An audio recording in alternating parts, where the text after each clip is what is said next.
Hello guys, welcome back to my channel. और आज हम आपके लिए 14 नवंबर 2020 का करंट अफेयर लेकर आए। ठीक है, तो 14 नवंबर करंट अफेयर हम डिस्कस करेंगे, साथ में स्टैटिक जी का पोर्शन भी डिस्कस करेंगे और कुछ ओल्ड करंट अफेयर के जो फैक्ट्स होते हैं वो भी यहाँ पर डिस्कस करेंगे।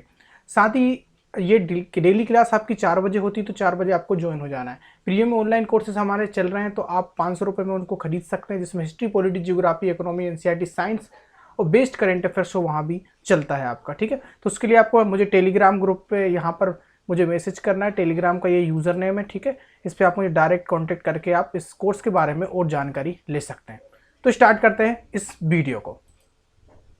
कौन से एशियान भारत शिखर सम्मेलन की सह अध्यक्षता की है? सभी जल्दी आ जाइए, जुड़ जाइए। तो ये आपसे पूछा गया है कि हाल ही में नरेंद्र मोदी ने एशियान का एक समिट हुआ है और इसको बोला जाता है भारत और एशियान। इसके बीच में डिफरेंस जानेंगे।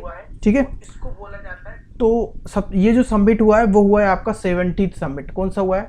17th समिट हुआ है। 17वां एशियन इंडियन समिट हुआ है। ठीक है, याद रखना है आपको। ये जो भारत और एशियान का जो शिखर सम्मेलन हुआ है 17वां, ठीक है, उसके बारे में डिस्कस करते हैं। पहले तो एशियान के बारे में जान लेते हैं। सबसे पहले तो मैं बता दूं, ये एशियान का, तो आपका एशियान का याद रखना, यहाँ पर एशियान का ये 37th नंबर का समिट है। एशियान का जो नंबर है, ये एशियान का जो नंबर है वो 37 समिट है, ये वाला जो समिट है। ठीक है, अब होता क्या है कि आज से 17 साल पहले, यानी कि 17 साल पहले, यानी कि 17 समिट पहले भारत जुड़ा था एशियान से। एशियान का मेंबर भारत नहीं है, याद रखना है आपको। इसके बारे में हम थोड़ा सा आगे डिस्कस करेंगे। तो आपको याद रखना है, एशियान का जो समिट है वो 37th एडिशन है और भारत के साथ जो एशियान का समिट हुआ है वो 17वां समिट हुआ है। ठीक है, याद रखना है आप सभी को। हाँ, सभी जुड़ जाइए फटाफट। अब इसके बाद चलते हैं नेक्स्ट चीज पे। नेक्स्ट क्या है हमारे पास एशियान के बारे में? देखिए, सबसे पहले आपको याद रखना है, जो एशियान है, एशियान का फुल फॉर्म होता है association of south east Asian nation. ठीक है, आपको याद रखना ये इसका क्या है, फुल फॉर्म है। अब ये एशियान जो है इसमें कितने देश हैं? तो इसमें टोटल मेंबर हैं 10। ठीक है, कब इसकी स्थापना की गई थी? तो 1976 में एशियान की हमने स्थापना की थी। ठीक है, एशियान की स्थापना 1976 में हुई थी। हेडक्वार्टर जकार्ता में है। जकार्ता कहां पर है? इंडोनेशिया में है, याद रखना है। एशियान के बारे में डायरेक्टर जनरल अभी कौन है? तो याद रखना, लिम जोक हॉय क्या है, अभी डायरेक्टर जनरल इसके हैं। ठीक है, ये तो हो गया एशियान्स के बारे में। अब एशियान की 10 कंट्री के बारे में थोड़ा सा बता देता हूं, ताकि कभी कभी क्या कंट्री से क्वेश्चन बनता है। 4 ऑप्शन दे देंगे, इनमें से एशियान की कंट्री कौन सी नहीं है या कौन सी है। तो पहले तो याद रखना, म्यांमार एशियान की कंट्री है, परमानेंट मेंबर है। थाईलैंड आपका दूसरा है, लाओस तीसरा है, कंबोडिया है, वियतनाम है, फिलीपींस है, मलेशिया है, ब्रुनई है, सिंगापुर है एंड इंडोनेशिया। ये 10 जो कंट्री हैं ये परमानेंट मेंबर है। याद रखना, ये जो 10 कंट्री हैं ये परमानेंट हैं। ठीक है, अब ये जो एशियान्स की डायलॉग पार्टनर, इसको बोला जाता है, ये नीचे जो कंट्री दिख रही है जैसे कि इंडिया भी एक डायलॉग पार्टनर है, नोट अ मेंबर। याद रखना, एशियान का इंडिया मेंबर नहीं है, डायलॉग पार्टनर इनको बोलते हैं। South Korea, Japan, Taiwan, Hong Kong, China, New Zealand और ऑस्ट्रेलिया, ये दोनों जो हैं, ये जितनी भी हैं, ये इसमें भी कितनी 8 दिखा रहे हैं, तो 8 जो हैं वो डायलॉग पार्टनर हैं। तो इन डायलॉग पार्टनर का मतलब ये होता है कि अगर मान लीजिए एशियान, पूरे एशियान्स देश को इनके साथ सबमिट करना है तो उसको बोला जाएगा एशियान इंडिया समिट। अगर वो चाइना के साथ करेंगे तो उसको बोला जाएगा एशियान चाइना समिट। यानी कि ये क्या है, ये मेंबर्स नहीं है उसकी। ठीक है, ये हो गया हमारा एशियान के बारे में। अब थोड़ा सा मैं आपको पीछे ले जाता हूं, ये एशियान है। अच्छा, एशियान 1976 में स्टार्ट हुआ था और फर्स्ट मीटिंग आप याद रखना, एशियान की फर्स्ट मीटिंग आपसे पूछी जाती है। तो एशियान में जो फर्स्ट समिट हुआ था वो हुआ था आपका कहां पर? इंडोनेशिया में। कहां पर हुआ था? इंडोनेशिया में। ठीक है, लिख देता हूं मैं, फर्स्ट समिट कहां पर हुआ था? इंडोनेशिया में हुआ था। ये आपको याद रखना है, इंपॉर्टेंट है, पूछा जाएगा आपसे। अब एक और चीज बताऊं, एक और चीज आपसे पूछी जाती है कि अब जो 2021 का समिट कहां होगा? तो जो 2021 का जो आने वाला समिट है, तो 2021 समिट कौन सा होगा? देखिए, 2020 में कौन सा समिट हुआ है, पीछे देखते हैं, 37वां समिट हुआ है 2020 का। अब ये होना कहाँ था? ये होना था आपका वियतनाम में। ठीक है, कहाँ पर होना था? वियतनाम में होना था। लेकिन क्यों नहीं हुआ? क्योंकि कोरोना वायरस की वजह से इसको क्या किया गया? वर्चुअली किया गया। क्या किया गया? वर्चुअली किया गया। ठीक है, तो ये वर्चुअली हुआ। अब 2021 का समिट कहाँ होगा, ये क्वेश्चन आपसे पूछा जाएगा। तो आप याद रखना जो 2021 का समिट होगा वो होगा आपका, ये जो कंट्री देखिए, ये जो इंडोनेशिया वाला कौन सा है, फर्स्ट है, ये इंडोनेशिया कंट्री है, ठीक है। ये ब्रुनेई जो दिख रहा है ना, ये ब्रुनेई जो है, ब्रुनेई, ठीक है। मैं आपको यहाँ पर कंट्री के बारे में, ये वाली जो कंट्री है यहाँ पर होगा 2021वां समिट होगा यहाँ पर।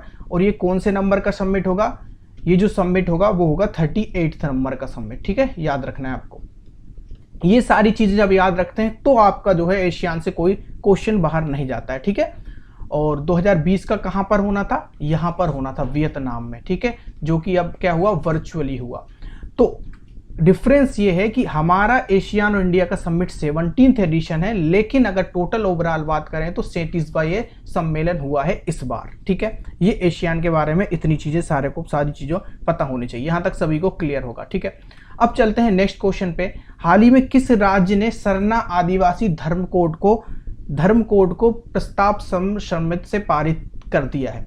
तो ये सर्ण आदिवासी धर्म कोड है, ये बिलोंग करता है आपका झारखंड सरकार से, ठीक है।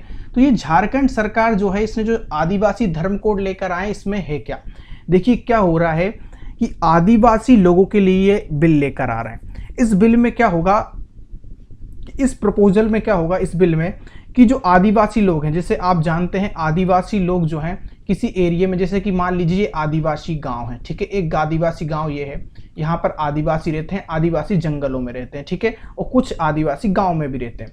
तो आदिवासी मान लीजिए इस गांव में रह रहे हैं और आदिवासी यहाँ पर फसल कर रहे हैं। अब फसल कर रहे हैं तो फसल मान लीजिए यहाँ पर सिर्फ गेहूं की फसल होती है, ठीक है, गेहूं की फसल होती है, इसके अलावा कोई सीजनेबल फसल नहीं होती। अब वो गेहूं की फसल की होती है, तब तक तो उनका गुजारा चल रहा है, उनका तब तक ठीक है। गेहूं की फसल 3-4 महीने का आपका हो गया, अब वो 9 महीने क्या करेंगे, अब वो 9 महीने क्या करते हैं, वो इस गांव को ही छोड़ के चले जाते हैं, इस अपने ही गांव को छोड़ के चले जाते हैं। और यहाँ की जनसंख्या क्या हो जाती है, पॉपुलेशन इस गांव की क्या हो जाती है, क्योंकि इसको क्या मिला है, आदिवासी गांव का दर्जा मिला है, इस गांव को आदिवासी गांव का दर्जा मिला है। और जनसंख्या, अगर ये लोग अगर गुजारा नहीं होगा, दूसरे तलाश में, काम की तलाश में गांव छोड़ देंगे, तो जब जनसंख्या कम हो जाती है तो एक संविधान में एक नियम है, 5वीं अनुसूची में इनको रखा गया है। किसको, 5वीं अनुसूची में आदिवासियों को रखा गया है। अब इस पे एक नियम ये बनाया था संविधान में कि अगर मान लीजिए आपकी जनसंख्या है उस गांव में, तो आपको इस चीज का बेनिफिट मिलेगा, इस चीज का, यानी कि अगर मान लीजिए आपको कोई रिजर्वेशन मिल रहा है, तो वो रिजर्वेशन किस पे डिपेंड रहेगा, वहां की जनसंख्या पे डिपेंड रहेगा। अगर जनसंख्या ही नहीं रह रही है तो फिर आपको किस टाइप का रिजर्वेशन वहां पर दिया जाएगा, तो ये 5वीं अनुसूची में लिखा है। इसके बाद आदिवासी धर्म कोड जो झारखंड सरकार है वो ये कह रही है कि मान लीजिए उनके पास रोजगार का साधन नहीं है, इसलिए वो गांव छोड़कर जा रहे हैं। अगर वो गांव छोड़कर जा रहे हैं तो आप उन गांवों को हटा दीजिए ना, फायदा तो दीजिए। अब इनका क्या होता है, ये गांव छोड़ के जाते हैं, प्रवासी की तरह घूमते रहते हैं, तो इनको डाल दिया जाता है जनरल कैटेगरी में। जनरल कैटेगरी में डालने का मतलब ये है कि उनके साथ इसी तरीके का बिहेवियर किया जा रहा है, क्योंकि आरक्षण आपका ओबीसी भी ले रहा है, एससी भी ले रहा है, एसटी भी ले रहा है, सब ले रहे हैं आरक्षण। लेकिन ये वाली जो आपके आदिवासी जिनको सही में की जरूरत है, वो आपके यहाँ वहां भटक रहे हैं। तो वही ये धर्म कोड इनके लिए अलग से लेकर आ रहे हैं। क्या लेकर आ रहे हैं, धर्म कोड। अब ये धर्म कोड का मतलब समझ रहे हैं, आदिवासी ऐसा तो नहीं है सिर्फ हिंदू होंगे, ईसाई भी होते हैं, मुस्लिम भी होते हैं, बौद्ध भी होते हैं, सिख धर्म, ये सारे होते हैं, ठीक है। लेकिन अब इनको गिना किस में जाता है, जनरल में। जनरल में क्यों गिना जाता है, क्योंकि इनको कोई फायदा नहीं मिलेगा। आप अगर आपका स्थानीय निवास नहीं बनेगा, मूल निवास नहीं बनेगा, तो आपको किस बेट का बेनिफिट मिलेगा। आपका स्थानीय नहीं है, आपका राशन कार्ड नहीं है, आपका घर ही नहीं है, तो आपको किस चीज का रिजर्वेशन मिलेगा। तो इसलिए जो आपकी झारखंड सरकार है वो इस चीज पे वो है कि आपको एक आदिवासी धर्म कोड अलग होना चाहिए, जैसा कि ईसाई होता है, जैसा कि मुस्लिम होता है, जैसा कि हिंदू होता है। एक धर्म आदिवासी भी बनाइए, उनको भी एक धर्म कोड दीजिए। अब बताइए यहां तक सभी को क्लियर है कि नहीं, एक बार मुझे कमेंट बॉक्स में कमेंट करके बता दीजिए फटाफट। यहां तक क्लियर है, यहां तक क्लियर है सभी को, ठीक है, हाँ डन। अब चलते हैं आगे। ये था पूरा, और ये है आपका झारखंड गवर्नमेंट का। अब चलिए नेक्स्ट क्वेश्चन पे चलते हैं। 13 नवंबर को विश्व भर में कौन सा दिवस मनाया जाता है, ये आपसे पूछा गया है। तो ये मनाया जाता है आपका वर्ल्ड काइंडनेस डे, यानी कि विश्व दयालुता दिवस। ठीक है, विश्व दयालुता दिवस हम 13 नवंबर को विश्व भर में मनाते हैं। ये तो पहली चीज हो गई। अब दूसरी चीज आपसे 2020 की क्या पूछेंगे, 2020 की थीम पूछेंगे। क्या पूछेंगे, थीम। तो थीम क्या है इसकी, ये थीम मैं लिख देता हूं यहां पर। इसकी जो थीम है ब्लैक से लिख देता हूं, the world we make, the world we make. ठीक है, ये इसकी थीम है। और इसके आगे कुछ और वर्ड है, इंस्पायर काइंडनेस। ठीक है, ये इसकी क्या है, थीम है। आपको याद रखना है, मैं इसको हाईलाइट कर दे रहा हूं ताकि आपको दिक्कत ना हो। ये the world we make inspire kindness इसकी थीम है। वर्ल्ड काइंडनेस डे जो है वो आपका हर साल 13 नवंबर को मनाया जाता है। अब इसके अलावा एक और चीज आपको इसमें याद रखनी है कि इसको कब से मनाया जा रहा है, तो 1998 से मनाया जा रहा है। अब किसके द्वारा मनाया जा रहा है आप पूछेंगे तो मैं आपको नहीं बताऊंगा, क्योंकि ये किसी एनजीओ का नाम है, ये इंपॉर्टेंट आपके लिए नहीं है, लेकिन आपको बता दिया किसी एनजीओ के द्वारा ये आपका क्या काइंडनेस डे मनाया जा रहा है। ठीक है, जो इंपॉर्टेंट है मैंने आपको वो सारी चीजें बता दी। अब चलते हैं नेक्स्ट क्वेश्चन पे। नेक्स्ट क्वेश्चन है, भारत ने किस देश की सेना को 20 घोड़े 10 माइनों का पता लगाने वाले कुत्ते उपहार स्वरूप दिए हैं। तो अब ये जो 20 घोड़े आप देख सकते हैं इमेज में, घोड़े और कुत्ते दिए हैं, तो ये दिए हैं हमने किसको, बांग्लादेश को। किसको दिए हैं, बांग्लादेश को। अब ये ट्रेनर हैं, ट्रेनर मतलब क्या है कि ये जो कुत्ते हैं वो आपके जो है खुफिया जानकारी दे सकते हैं, ये उनमें सक्षम है, ट्रेनिंग डॉग्स हैं ये। और ये आपके घोड़े भी उसी टाइप से इनको ट्रेन किया गया है। तो इन्होंने क्या किया है, 20 घोड़े और 10 माइनोस तो दिए, साथ में इन्होंने इनको परीक्षण भी दिया कि आप इनको कैसे यूज करेंगे। ठीक है, तो ये किया है हमारे इंडिया गवर्नमेंट ने, और किसको, इंडिया मिलिट्री ने किसको दिया है, बांग्लादेश मिलिट्री को दिए हैं। ठीक है, अब एक चीज ये तो हो गई इसके बारे में बात। ठीक है, ये डिफेंस सिस्टम को बढ़ावा देना है, उनके भी डिफेंस सिस्टम को बढ़ावा देना है, इसलिए उनको ये उपहार में दिए हैं। ये उपहार लिखा है, याद रखना, उपहार में। ठीक है, ये तो हो गई बांग्लादेश की बात, ये कुत्ते और घोड़े की बात। अब हम बात करते हैं बांग्लादेश की। तो बांग्लादेश में सबसे पहले तो याद रखना, यहाँ की जो पीएम है, प्राइम मिनिस्टर हैं, वो हैं आपकी शेख हसीना। कौन है, शेख हसीना क्या है, यहाँ की प्राइम मिनिस्टर है। यहाँ की कैपिटल क्या है, कैपिटल से क्वेश्चन आपका बनता है, तो कैपिटल आपको बताना है। सभी को कमेंट बॉक्स में कमेंट करके बताओ फटाफट। ढाका है। ठीक है, करेंसी क्या है इसकी, करेंसी क्या है, ढाका टका, ढाका टका। ठीक है, टका इसकी करेंसी हो गई। पीएम हमने लिख दिया। ठीक है, हो गया। देन इसके बाद क्या है कि यहाँ पर एक चीज और पूछी जाती है, आपका एंथम से क्वेश्चन बनता है। एंथम क्या है यहाँ का, क्यों बनता है क्वेश्चन से, इसके बारे में बात करेंगे। जो इसका एंथम है, नेशनल एंथम, उसको बोला जाता है अमार सोनार बंगला। ठीक है, ये क्या है, यहाँ का एंथम है। अब तीसरी चीज यहाँ पर क्या पूछी जाएगी आपसे, ये किसने लिखा है, ये रविंद्रनाथ टैगोर ने लिखा है। ठीक है, हाँ, रविन्द्रनाथ टैगोर ने लिखा है इसको। इसके बाद इसके अलावा क्या पूछा जाएगा कि यहाँ पर जो गंगा है, यहाँ पर जो गंगा है उसको बांग्लादेश में क्या बोलते हैं, हमारी जो गंगा है उसको बांग्लादेश में क्या बोलते हैं, पद्मा बोला जाता है। क्या बोला जाता है, बांग्लादेश में पद्मा बोला जाता है। अच्छा, एक और चीज यहाँ से बनती है, मान लीजिए बांग्लादेश है, यहाँ पर आपका वेस्ट बंगाल है, यहाँ पर आपका वेस्ट बंगाल है, ये आपका क्या है, ये आपका बांग्लादेश है। ठीक है, ये बॉर्डर मानिए, ये बॉर्डर है। अब यहाँ पर क्या है, यहाँ पर क्या है, यहाँ पर वर्ल्ड का बिगेस्ट सुंदरवन डेल्टा है। क्या है, लिख देता हूं हिंदी में, सुंदरवन डेल्टा है। ठीक है, याद रखना है आपको, ये वर्ल्ड का सबसे बड़ा डेल्टा है, वर्ल्ड का बिगेस्ट। ठीक है, याद रखना है। अब ये चीजें जब आप पढ़ते हैं तो आपके दिमाग में ये चीज आएगा कि हमने सारी कवर कर ली जो बांग्लादेश से जुड़ी चीजें हैं। ठीक है, अब चलते हैं नेक्स्ट क्वेश्चन पे। नेक्स्ट है, कॉलिंग्स डिक्शनरी ने वर्ष 2020 में किसे अपना वर्ड ऑफ द ईयर चुना है, ये आपको बताना है। ठीक है, अब ये आप बताइए कमेंट बॉक्स में कमेंट करके कि किसको चुना है। तो आप समझ रहे हैं कि लॉकडाउन इस बार बहुत सारे जो है न्यूज़ में रहा है। अब लॉकडाउन जब न्यूज़ में रहा है तो कौन, जो कॉलिंग डिक्शनरी है उसने किसको चुना है, उसने चुना है लॉकडाउन को। ठीक है, वर्ड ऑफ द ईयर, क्या वर्ड ऑफ द ईयर, ये इस ईयर का सबसे बड़ा शब्द, सबसे ज़्यादा चर्चित शब्द जो है वो लॉकडाउन है, ये आपको याद रखना है। अब इसके बारे में, ठीक है, ये आपका हो गया। देन आपको कुछ चीज़ें और मैं आपको बता देता हूँ। देखिए इसमें क्या है, 2019 में इसने जो 2019 में यहाँ लिख देता हूँ, 2019 में इसने क्लाइमेट को 2019 में वर्ड ऑफ द ईयर चुना था। ठीक है, वर्ड ऑफ द ईयर जो है क्लाइमेट को इसने 2019 में चुना था, आपको याद रखना है। ठीक है, ये सारी चीज़ें आपको याद होनी चाहिए। अब ये तो नंबर 1 आपका कौन है, लॉकडाउन है। फर्स्ट पे आपका लॉकडाउन है। 10 की सूची ये देता है, 10 की लिस्ट देता है, जिसमें आपका एक और चीज़ याद रखना, कोरोना वायरस भी शामिल है, कोरोना वायरस भी इसमें शामिल है। ठीक है, याद रखना है। एक फरलो करके भी शामिल है, फरलो, ठीक है, फरलो वर्ड भी शामिल है। ठीक है, ये चीज़ें आप बस याद रखना। आपको बस ये याद रखना है कि फर्स्ट जो वर्ड जो है वो है लॉकडाउन, और 2019 का याद रखना क्लाइमेट है, कोरोना वायरस भी टॉप 10 में शामिल है। इसके बाद चलते हैं आगे, यहाँ तक सभी को क्लियर होगा। किस ऑनलाइन पेमेंट प्लेटफॉर्म ने छोटे कारोबारियों के लिए पे आउट लिंक्स लॉन्च किया है? तो ये पे आउट लिंक्स क्या है, पहले इसके बारे में समझते हैं। इसको लॉन्च किया पेटीएम ने।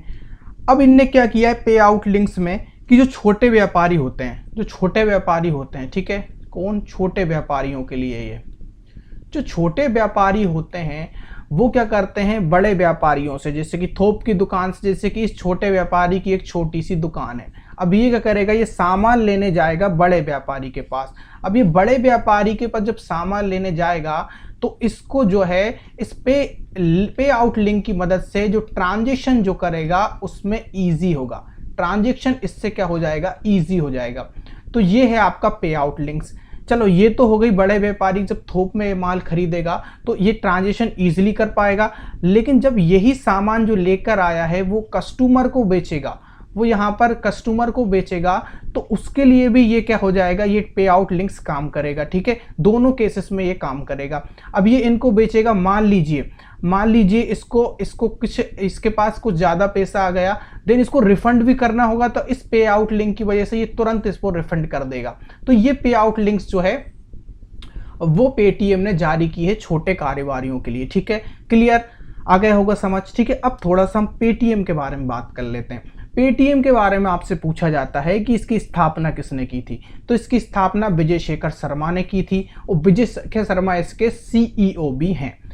इसको स्थापना कब की थी इन्होंने, 2010 में की थी। हेडक्वार्टर कहाँ है इसका, हेडक्वार्टर इसका नोएडा में है। ठीक है, यहाँ तक सभी को क्लियर हो गया होगा। ठीक है, पेटीएम के बारे में। और इसकी चाइल्ड कंपनी पे, चाइल्ड मतलब इसके अंडर काम करती है, उसका नाम है मिंत्रा। ठीक है, याद रखना है आपको। और मिंत्रा भी 2010 में ही आया था। ठीक है, आई थिंक 2010 का ये।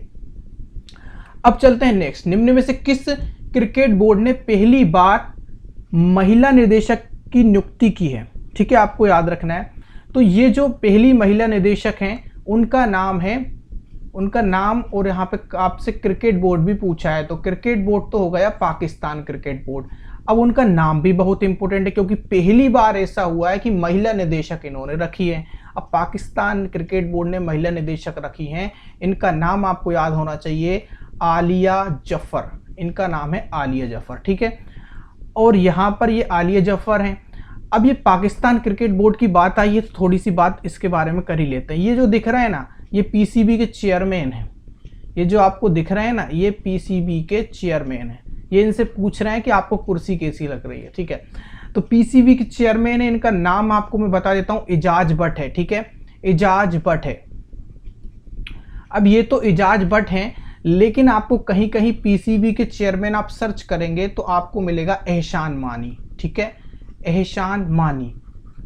अब ये आप सर्च करेंगे तो आपको एहसान मानी मिलेगा, लेकिन याद रखना अब ये इनके साथ हैं तो फिर अपना आंसर क्या होगा, एजाज भट्ट ही होगा। ठीक है, एजाज भट्ट पीसीबी के चेयरमैन हैं। अब थोड़ी सी और आगे बात कर लेते हैं। ये तो चेयरमैन हो गए, और अभी फीमेल डायरेक्टर जो बनी है वो पाकिस्तान क्रिकेट बोर्ड की आलिया जफर बनी है, पहली महिला निदेशक है। तो पहली से तो क्वेश्चन आपका बनता है। पीसी के बारे में थोड़ी और बात कर लेते हैं। पीसीबी में आपसे पूछा जाएगा कि यहाँ पे मेंस कोच कौन है, जो आपकी पाकिस्तान की जो क्रिकेट टीम है मेंस वाली, उसके कोच आपसे पूछे जाएंगे पक्का। तो मिसबाह उल हक आप याद रखना। क्या आप याद रखोगे?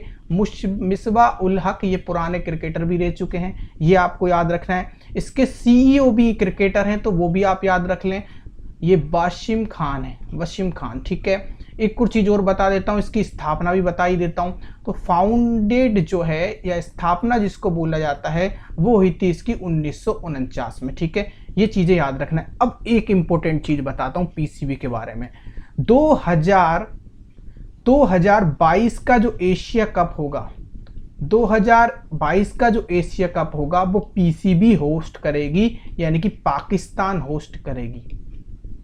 ठीक है, होगा यहाँ तक क्लियर? ये आपसे पूछा जाएगा सारा कुछ। ठीक है, इसके बाद चलते हैं हम आगे। प्रधानमंत्री मोदी ने भारत के किस राज्य के कटक में आयकर अपीलीय न्यायाधिकरण का उद्घाटन किया है? अब ये income tax appellate tribunal Cuttack में जारी किया, तो कटक कहां पर है ये आपसे पूछा गया है। तो बताइए कमेंट बॉक्स में कमेंट करके कटक कहां पर है, फटाफट कमेंट बॉक्स में कमेंट कर दीजिए। मैं कमेंट देख रहा हूं आपके, कमेंट बताओ जल्दी फटाफट बताइए कटक कहां पर है? उड़ीसा में है कटक। ठीक है, तो क्या होगा इसका आंसर? उड़ीसा होगा, अमार उड़ीसा। ठीक है, अब ये इसका आंसर होगा उड़ीसा। ठीक है, ये उड़ीसा। अब किस राज्य के कटक में आयकर अपील न्यायाधिकरण इन्होंने घोषित किया है कि वो है आपका उड़ीसा। ठीक है, इंपॉर्टेंट है, आपको याद रखना है। ठीक है, अच्छा ये इनकम टैक्स अपीलेट ट्रिब्यूनल है क्या? देखिए, मान लीजिए किसी भी मान लीजिए जो आपकी आयकर विभाग होता है, तो उस आयकर विभाग में क्या होगा कि मान लीजिए आपसे इनकम टैक्स, जैसे आप हैं तो आप हैं और मैं, जैसे कि मैं एज ए गवर्नमेंट हूँ, मैंने आपसे टैक्स लिया और आपको अगर ऐसा लग रहा है कि आपसे टैक्स ज़्यादा ले लिया गया, चाहे वो रेसिडेंशियल टैक्स हो जहाँ पे आप रहते हैं, घर का आप टैक्स दे रहे हो, चाहे आप आपकी सर्विस का टैक्स दे रहे हो, तो अगर आप वो टैक्स दे रहे हैं और आपको ऐसा लग रहा है कि मुझसे ज़्यादा टैक्स ले लिया गया, तो आप फिर क्या करेंगे उसमें? फिर आप ये कर सकते हैं कि आप उसके लिए अपील कर सकते हैं। क्या कर सकते हैं? अपील कर सकते हैं। तो वो जो इनकम टैक्स होगा वो होगा आपका जो है, उसके लिए आपको लॉ बनाए गए हैं, इसकी मदद से आपको लॉ बनाए गए हैं। तो आप उस लॉ से क्या है, उस कानून विधि से, उस लॉ मेकिंग प्रोसेस से आप लड़ सकते हैं। ठीक है, तो आपकी मदद की जाएगी यहाँ पर। यह है आपका आयकर अपीलीय न्यायाधिकरण। ठीक है, आपको याद रखना है। और ये जो है कटक, ठीक है, याद रखना है कटक कहाँ पर है? उड़ीसा में। नेक्स्ट है, उत्तर प्रदेश की राज्यपाल आनंदीबेन पटेल और योगी आदित्यनाथ ने किसके जनक भगवान धन्वंतरी की प्रतिमा का अनावरण किया है? आपको ये बताना है। ठीक है, इसका आंसर क्या होगा? तो उत्तर प्रदेश की राज्यपाल जो आनंदीबेन पटेल और योगी आदित्यनाथ ने, इन्होंने क्या किया है, होम्योपैथी के जो जनक हैं, सॉरी आपकी आयुर्वेद के जनक हैं, फादर ऑफ आयुर्वेद। ठीक है, याद रखना है, आयुर्वेद के जो जनक हैं वो, उनका क्या किया है, उनकी एक प्रतिमा बनाई है, उसका अनावरण किया है। ठीक है, प्रतिमा के बारे में आपको आगे बताऊंगा, आप बस इतना याद रखें, योगी आदित्यनाथ और आनंदीबेन पटेल ने क्या किया है, फादर ऑफ आयुर्वेद जो है धन्वंतरी, उनका क्या किया है, यहाँ पर प्रतिमा बनाई है। ठीक है, हाँ, इसके बाद चलते हैं हम आगे। अच्छा, एक और चीज इसमें याद रखना, यहाँ पर इन्होंने इनके लिए ई कोड बनाया है। क्या बनाया है? ई कोड की सुविधा रखी है, ई कोड की सुविधा रखी है। ठीक है, आपको याद रखना है ई कोड सुविधा, ताकि जल्दी से ये जो भी आप क्लेम करेंगे वो जल्दी से आपको सुविधा के साथ मिल सके। सुविधाजनक काम यहाँ पर होगा।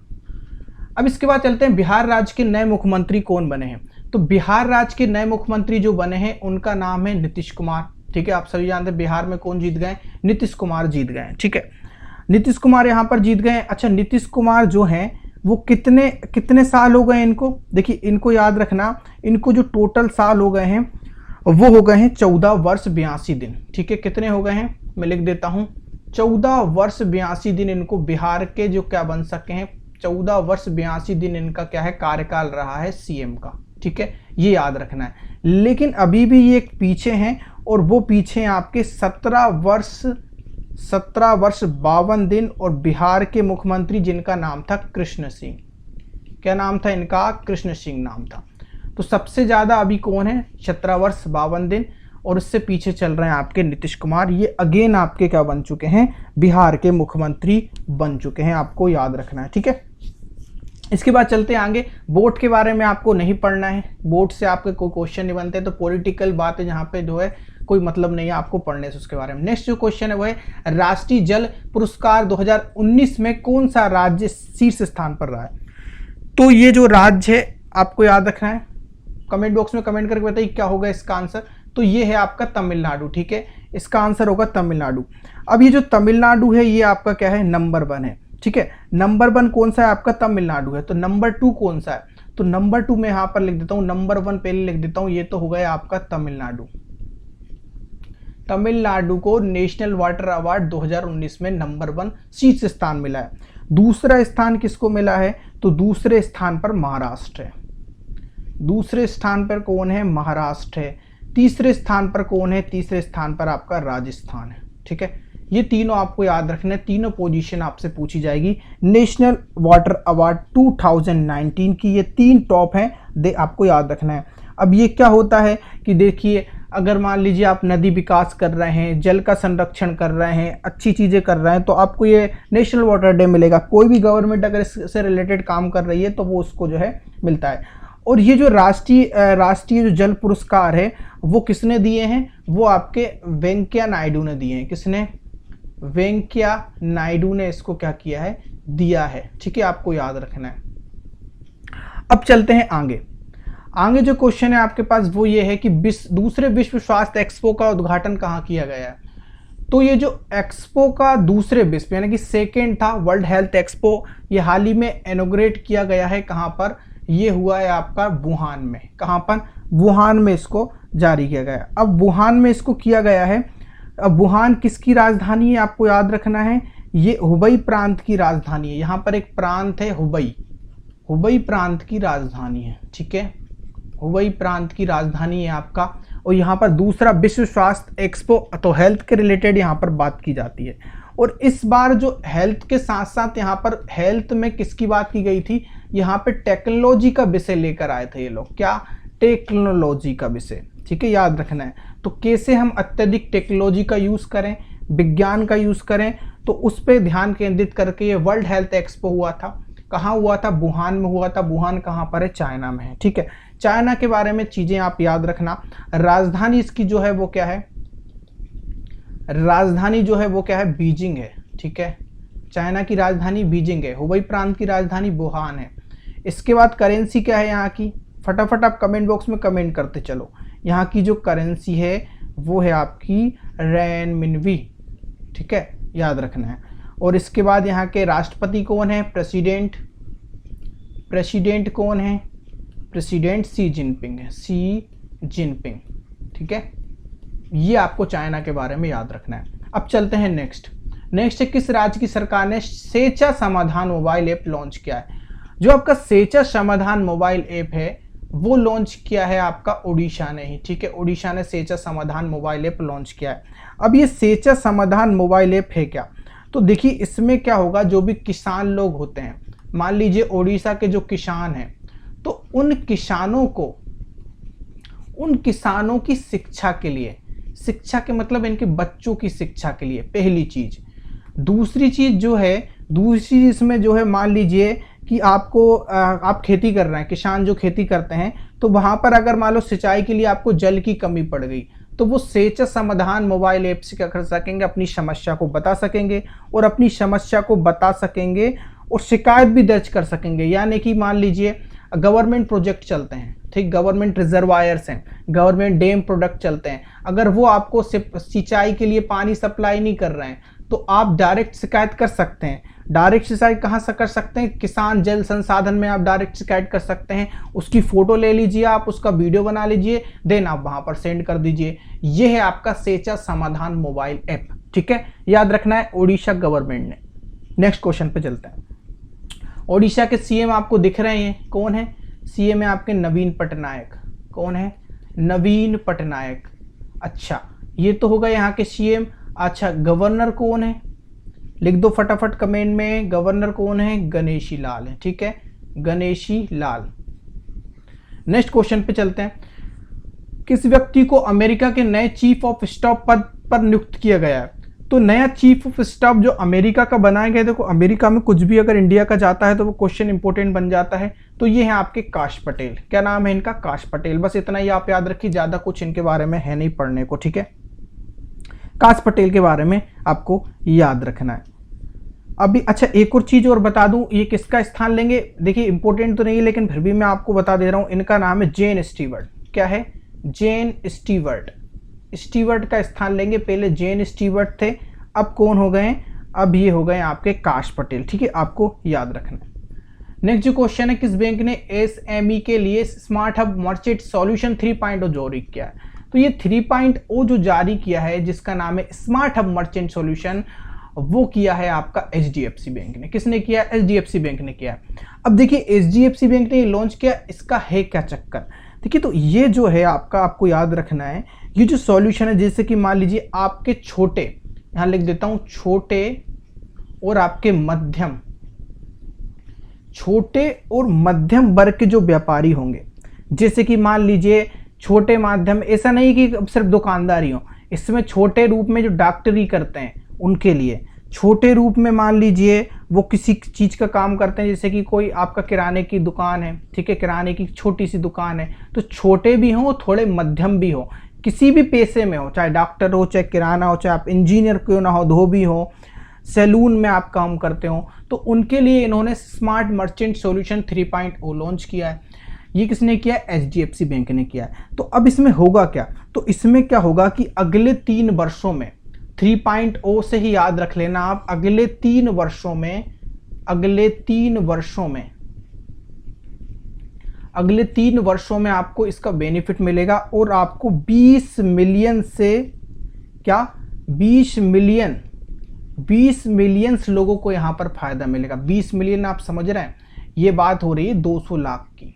200 लाख लोगों को यहाँ पर क्या मिलेगा? फायदा मिलेगा। 2 करोड़ लोगों को इसमें क्या मिलेगा? फायदा मिलेगा। आपको याद रखना है इसमें एचडीएफसी बैंक ने ये 3.0 मर्चेंट सॉल्यूशन लॉन्च किया है, जो कि आपका जो मदद करेगा किसकी? छोटे और मध्यम जो डॉक्टर होते हैं, जो भी जिस भी काम में आप, जिस भी पेशा है उसमें इसकी मदद करेगा। ठीक है, आपको याद रखना है।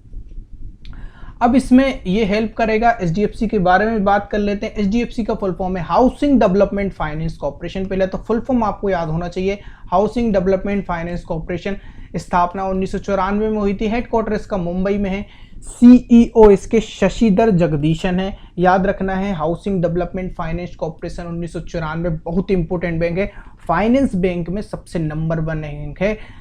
ये बोलती है वी अंडरस्टैंड यूर वर्ल्ड, हम आपकी दुनिया को समझते हैं, इसलिए आप हमारी बैंक में क्या खुलवाएंगे? खाता खुलवाएंगे। वी अंडरस्टैंड यूर वर्ल्ड इसकी क्या है? टेक लाइन है। ठीक है, इसके बाद चलते हैं नेक्स्ट क्वेश्चन पे। भारतीय नौसेना ने किस नाम से 5वीं स्कॉर्पियन पनडुब्बी का जलवतरण किया? जलवतरण का मतलब होता है उद्घाटन किया है। तो 5वीं स्कॉर्पियन, ये लिखा है स्कॉर्पियन, ये सही लिखा है। स्कॉर्पियन सबमरीन लॉन्च किया है नेवी ने। 5th है ये, तो 5th है, तो इसका नाम क्या है? बजीर। क्या नाम है? बजीर। अब बजीर क्या है? बजीर कहाँ से इन्होंने जो है इनको वो मिला है? बजीर जो मिला है एक शिकारी मछली होती है, समुद्र में एक शिकारी मछली होती है जिसका नाम होता है बजीर। ठीक है, उसके नाम पर इन्होंने क्या रखा है? इस स्कॉर्पियन सबमरीन का नाम रखा है। ठीक है, इसके बाद आपको याद रखना है, इसमें कि जो आपकी स्कॉर्पियन सबमरीन है, जिस जो शिकारी मछली के नाम पर इसका नाम रखा गया है, तो इसके बारे में एक चीज याद रखना, ये फ्रांस प्लस एक कंपनी है जिसका नाम है DC&S।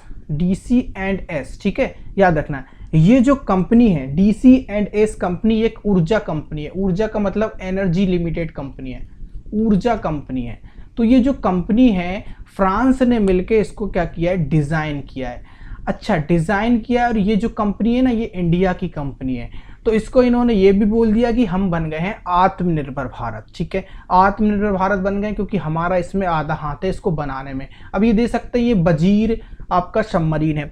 दूसरी चीज इसमें आप याद रखना कि ये जो है इसको 75 एक परियोजना चल रही है, जो आपकी नेवी के इसी टाइप के जो पनडुब्बी होती हैं उसको क्या करते हैं? उसका उद्घाटन करते हैं, उसको बनाते हैं। तो इस 75 परियोजना से पहले भी कई पनडुब्बी बन चुकी हैं, जैसे कि कालवेरी है, जैसे कि आपका खंडर है, इसका नाम था खंडर। तो ये 2 कालवेरी और खंडर भी इस 75 परियोजना से बनी है। और अब ये जो वजीर है, तो ये वजीर भी किससे बना है? ये वजीर जो पनडुब्बी है वो भी इसी से बनी है। ये तो हो गया हमारा इसके बारे में। अब ये वजीर कैसा है, वजीर के बारे में आपको बता दूं, ये खुफिया जानकारी इकट्ठा करेगा। मान लीजिए चाइना ने हम पे, चाइना तो नहीं, हम पे श्रीलंका हमला कर रहा है, या ऑस्ट्रेलिया हमला कर रहा है, वियतनाम हमला कर रहा है, इंडोनेशिया हमला कर रहा है, जो भी हमसे जुड़े हैं वो अगर हमसे इस मामले में हमला कर रहे हैं, नीचे से खुफिया, अगर नीचे से, देखो सबमरीन क्या होता है, ये नीचे से चलती है पानी के नीचे से, तो इसमें क्या करेगा, ये सबमरीन के पास ये क्वालिटी भी है कि ये नीचे जाके, ये बॉर्डर का लेवल है और ये नीचे जाकर क्या करेगा, ये नीचे जाके बॉम्ब भी बिछा सकता है। बॉम्ब मतलब लैंड माइन बिछा सकता है। तो ये लैंड माइन सुरंग भी बना सकता है। लैंड माइन जैसे बारूदी सुरंग होती है, नीचे सुरंग होती है, तो उसमें लैंड माइन बिछा कर भी जा सकता है। इसके बाद ये आपके जो भी अटैक अगर आप पे हो रहा है तो उसकी निगरानी करेगा। तो ये अल्टीमेट आपके लिए जारी कर देगा, जो आपका अलर्ट जारी कर देगा कि कोई हम पे हमला कर रहा है। तो ये सारी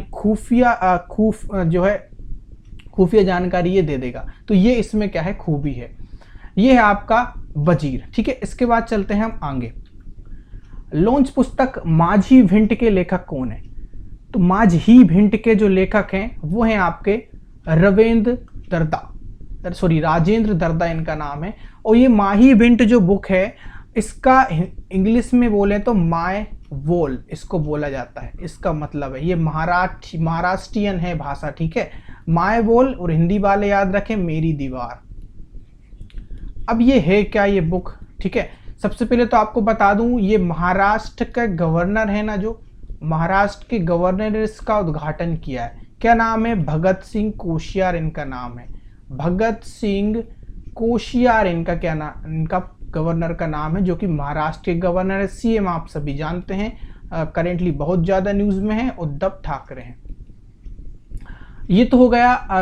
ये इसके बारे में किसने विमोचन किया? भगत सिंह कोश्यार ने किया। ठीक है, और ये मेरी दीवार में क्या है? तो मेरी दीवार में जो आप फेसबुक पे जो आप पोस्ट डालते हैं ना, फेसबुक पे जो आप पोस्ट डालते हैं, तो उस पोस्ट में से पिछले 4 साल की, यानी कि प्रीवियस 4 ईयर की जो पोस्ट हैं, पिछले 4 साल की जो पोस्ट हैं उनके बारे में बताया गया है। और ऐसी बेसी पोस्ट नहीं, जो रियल इश्यूज निकल कर आए। ऐसा नहीं है कि हर कुछ डाल दिया, वो इश्यूज बना दिए।